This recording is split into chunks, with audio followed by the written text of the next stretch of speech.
Bapak Ibu yang dikasih oleh Tuhan, kita bertemu lagi dalam acara Pera Online. Dan hari ini kita akan bersama-sama merenungkan firman Tuhan tentang menjadi seorang murid. Namun sebelumnya mari kita berdoa terlebih dahulu. Tuhan Allah Bapa kami yang kami kenal, di dalam nama Tuhan Yesus Kristus, hari ini kami akan merenungkan sebagian kebenaran firman-Mu. Kiranya Engkau menerangi hati dan pikiran kami, supaya kami boleh memahami, mengerti apa yang menjadi kebenaran firman Tuhan. Pakailah hamba-Mu untuk menyampaikan kebenaran firman-Mu pada hari ini.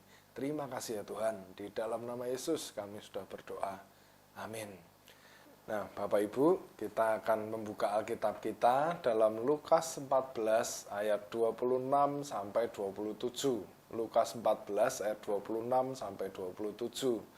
Jikalau seorang datang kepadaku dan ia tidak membenci bapaknya, ibunya, istrinya, anak-anaknya, saudara-saudaranya laki-laki atau perempuan, bahkan nyawanya sendiri, ia tidak dapat menjadi muridku. Barang siapa tidak memikul salibnya dan mengikut aku, ia tidak dapat menjadi muridku. Nah, Pastor Billy Graham pernah berkata bahwa salvation is free, but discipleship will cost you everything. Yang kurang lebih maknanya, keselamatan itu memang gratis. Namun menjadi seorang murid, kita harus mengorbankan segala-galanya. Nah, hal ini merupakan pendapat yang sesuai dengan ayat yang barusan kita baca, menjadi pokok perenungan kita pada hari ini. Pertanyaan besarnya adalah, apakah kita sebagai orang Kristen sudah menjadi murid Kristus? Ataukah kita hanya menjadi sebagai ibaratnya seperti tamu yang datang ke rumah, mengobrol sebentar, lalu akhirnya pulang ya. Apabila kita menjadi pengikut Kristus, maka kita harus menjadi muridnya. Berarti kita tidak boleh puas hanya dengan menjadi tamu saja, namun kita harus memberikan komitmen untuk menjadi muridnya. Nah, menjadi murid Kristus bukan hanya sebagai anggota gereja saja. Kita sudah ikut bergereja, sudah ikut perak, sudah ikut bidang-bidang pelayanan, dan lain sebagainya. Menjadi murid Kristus diperlukan lebih dari sekedar hal-hal tersebut, lebih dari sekedar kehadiran kita di gereja. Memang di dalam Yohanes 3 ayat 16 dikatakan, karena begitu besar kasih Allah akan dunia ini, sehingga ia mengaruniakan anaknya yang tunggal, supaya setiap orang yang percaya kepadanya tidak binasa, melainkan beroleh kehidupan yang kekal. Ini hal yang luar biasa. Namun sekali lagi anugerah keselamatan memang gratis ya, memang gratis, namun tidak murahan. Ya, keselamatan itu gratis namun tidak murahan.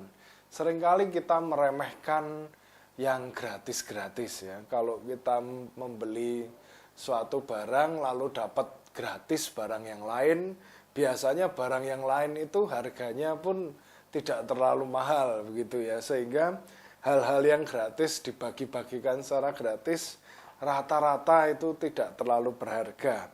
Namun dalam hal ini berbeda. Ada harga yang harus dibayar apabila kita berkomitmen untuk menjadi murid Kristus.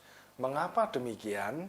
Karena ketika kita memutuskan untuk berkomitmen menjadi murid Kristus, maka keputusan itu bukanlah keputusan yang sederhana. Jangan berkomitmen untuk menjadi murid Kristus apabila kita berkomitmen untuk misalnya bersaat teduh saja belum bisa, begitu ya. Keputusan untuk mengikut Kristus adalah keputusan untuk siap mempercayai, taat kepada apa yang menjadi kehendak Tuhan, walaupun mungkin nampaknya menyakitkan dan tidak menyenangkan bagi kita.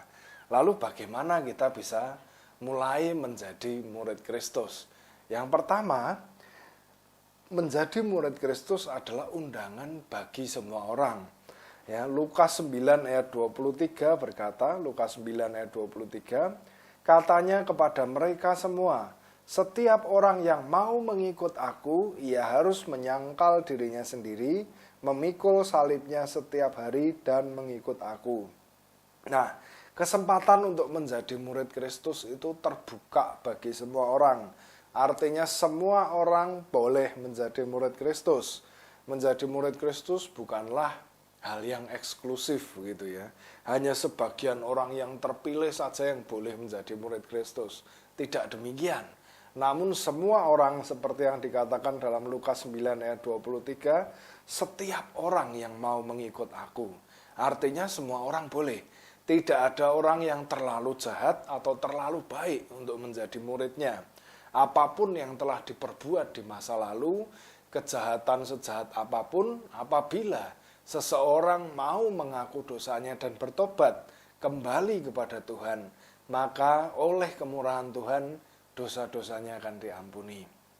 Nah, iblis akan berusaha untuk menutup-nutupi kebenaran ini dengan menimbulkan rasa tidak layak, rasa tidak pantas untuk berkomitmen menjadi murid Kristus. Dia akan terus meneror kita dengan rasa bersalah, ya, membuat kita meragukan apakah kita benar-benar boleh menjadi murid Kristus, meragukan keselamatan kita sendiri. Nah, jika kita mau memulai langkah kita untuk menjadi murid Kristus, yang pertama harus kita pahami adalah semua orang, baik ataupun jahat, semuanya menerima tawaran yang sama. Artinya ketika semua orang menerima tawaran yang sama, jangan sampai kita menolak tawaran ini hanya karena kita merasa bersalah, merasa berdosa, merasa tidak layak atas masa lalu kita yang kelam atau hal-hal yang sudah kita perbuat yang kurang berkenan di hadapan Tuhan. Itu yang pertama, undangannya bagi semua orang. Yang kedua, ada harga yang harus dibayar. Dalam Lukas 14 ayat 27, saya akan ulangi membacakan. Barang siapa tidak memikul salibnya dan mengikut aku, ia tidak dapat menjadi muridku. Nah, saya mau tanya, Bapak Ibu, ada berapa di antara kita yang punya kalung salib bagi yang wanita? Atau yang pria juga ada yang pakai kalung salib begitu? Atau anting-anting salib atau kaos bergambar salib begitu ya. Salib adalah simbol orang Kristen yang seringkali digunakan sebagai pelengkap fashion, pelengkap busana begitu. Ada anting, ada kalung dan lain sebagainya. Atau bukan hanya itu, dijadikan ornamen atau hiasan di dalam rumah. Ya, seringkali dijumpai kalau rumah orang Kristen ada ornamen salibnya begitu ya. Namun yang seringkali dilupakan, salib adalah sebenarnya instrumen yang digunakan untuk menyiksa dan membunuh ya. Bagi orang Yahudi zaman zaman waktu Yesus masih melayani di dunia ini, salib mempunyai makna yang sangat buruk. Karena salib bukanlah lambang yang akan mereka gunakan untuk ornamen fashion atau di dalam rumah. Salib adalah lambang penderitaan dan kematian. Ya, bukan hanya kematian biasa, namun kematian yang memalukan. Karena pada saat itu kalau orang dihukum mati dengan salib, pasti akan dipermalukan juga. Lalu apa maksudnya Tuhan menggunakan kata memikul salib itu sebagai simbol? Ya, memikul salib dalam ayat utama kita memiliki makna bahwa kita harus mati terhadap keinginan-keinginan pribadi kita, mati terhadap harapan-harapan kita di luar Kristus, dan mati terhadap rancangan-rancangan yang kita buat sendiri tanpa melibatkan Kristus. Bahkan ketika kita dihadapkan dengan sebuah pilihan A misalnya, pilihan A, mau pilih A atau mau pilih Kristus, maka kita harus senantiasa memilih Kristus. Ya, walaupun pilihan A ini tadi, contohnya ini adalah sesuatu yang sangat berharga bagi kita. Ya, menjadi murid Kristus memiliki makna bahwa kita harus mati terhadap diri kita sendiri dan hidup bagi Kristus. Dan itu harus dilakukan setiap hari. Ketika kita bangun tidur, maka kita harus mati terhadap keinginan-keinginan pribadi kita dan hidup bagi Kristus. Nah, itulah harga yang harus dibayar. Dan harga yang harus dibayar ini tidaklah murah. Namun dengan mati terhadap diri kita sendiri, justru terletak kehidupan yang sejati.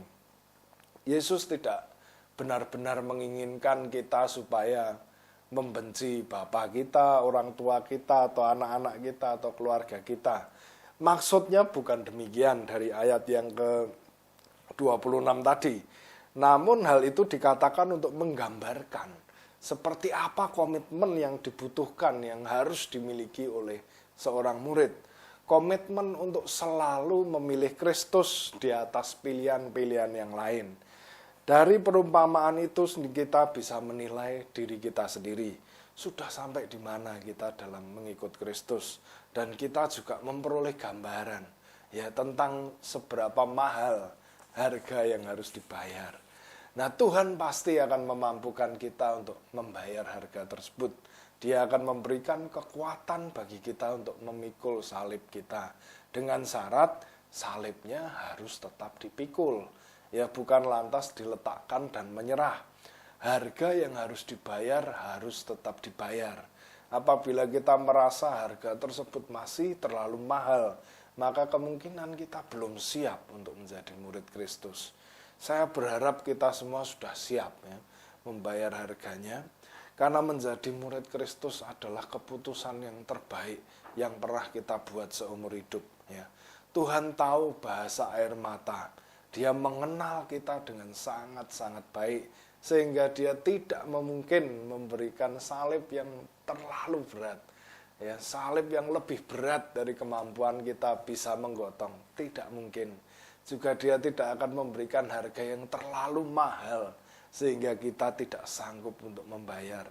Nah, marilah kita mengambil komitmen untuk menjadi murid-murid Kristus. Memikul salib kita dengan senang hati, dengan bangga, dengan sepenuh hati. Karena berkat damai, sejahtera, dan sukacita akan dicurahkan memenuhi kehidupan kita selama kita hidup di dunia dan mempersiapkan kita untuk kehidupan kekal bersama-sama dengan Tuhan. Amin. Mari kita berdoa untuk firman Tuhan. Ya Tuhan, hamba-Mu telah selesai menyampaikan kebenaran firman Tuhan. Kami berdoa Tuhan, kiranya ada 1-2 kalimat yang dapat menjadi rema dalam kehidupan kami, supaya kami boleh meneliti kembali pengikutan kami terhadap Engkau.